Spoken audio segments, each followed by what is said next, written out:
Hi there, Chris here, another quick tip for you all. In this video, we are going to take a look at Sister of Battle cloth.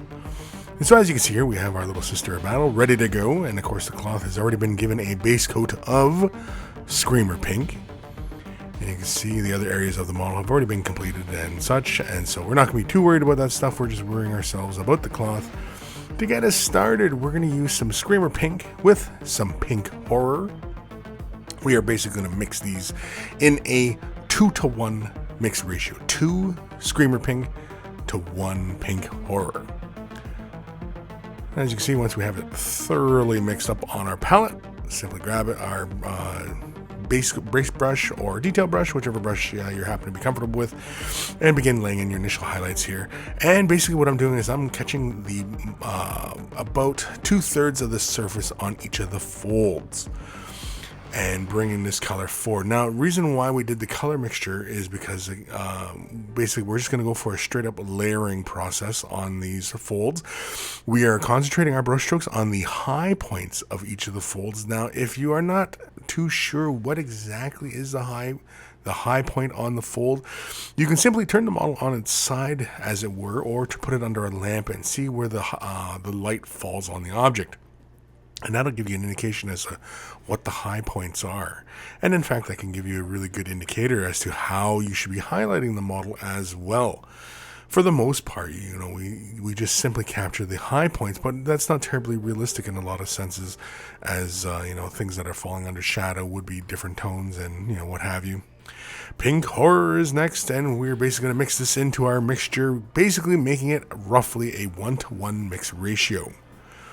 With this, we're going to go about halfway each of the highlights that we had done. You can see here on the cloth, I'm highlighting the bottom portions upwards. So I'm concentrating more of the color on the bottom portion and bringing it upwards.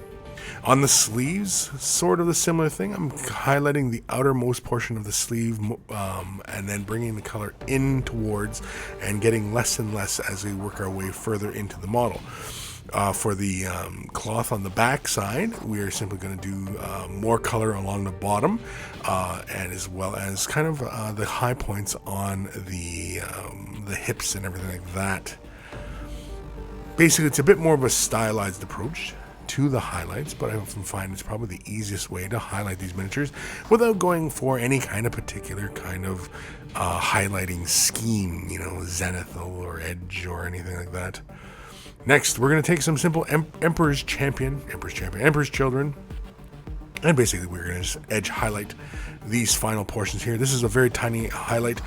We're using our fine detail brush here. Now, again, if you don't want to jump this far into the domain of pink, you could also mix this with Pink Horror in a 1-to-1 or even a 2-to-1 mix ratio, as we had done previously with the colors, and begin laying out layers like that so that you get a much smoother graduation of color along the surface, which is probably what I could have done here rather than simply just jumping right into Emperor's Children and again building up towards more of a brighter. But I found that with just the tiniest of highlights, it just captures just the edge, and that's all we're looking for here, is just really kind of brighten up the edges and the little corners of such and things of that nature. Again, it's entirely up to you as to how much effort and how much of a gradient of color you want to put in. But as you can see, I think by illustrating, the mixing procedures, you can get a pretty good graduation of color going on. Cardboard Crimson is next. We're going to thin this down with some Alamian Medium. And the reason for this is simply we're going to push some of those highlights back and create a little bit more color depth into the shadows, as we really didn't hit this with shadows beforehand. But again, I didn't really want to build the color back up. And so again, this is another way you can go about your highlighting process on your miniatures. You can simply start building up your highlights and then come back at the end with a thinned out shade wash that will allow you to build up the shadows in the recesses, but allow you to tint and glaze or marry the highlight transitions together and give you a much smoother color blend in that regards. Again, it's many ways to skin a cat, as it were. Once it's dry, you can see here how all the colors kind of transition downwards. Again, the color gets much deeper, but again, I think we achieve the desired effect. But that is it. It's as easy as that. Do not be afraid to give it a try. Well, I hope you found that quick tip useful and informative. You can watch another quick tip today on miniwargaming.com's Vault. Just click on the link in the video description below to watch it right now. If you're not already a Vault member, you can sign up for a free 7-day trial. Be sure to sign up for the Silver membership, and that will give you instant access to over 1,000 painting tutorials already in our Vault. And again, thank you for watching, commenting, and subscribing, and happy wargaming.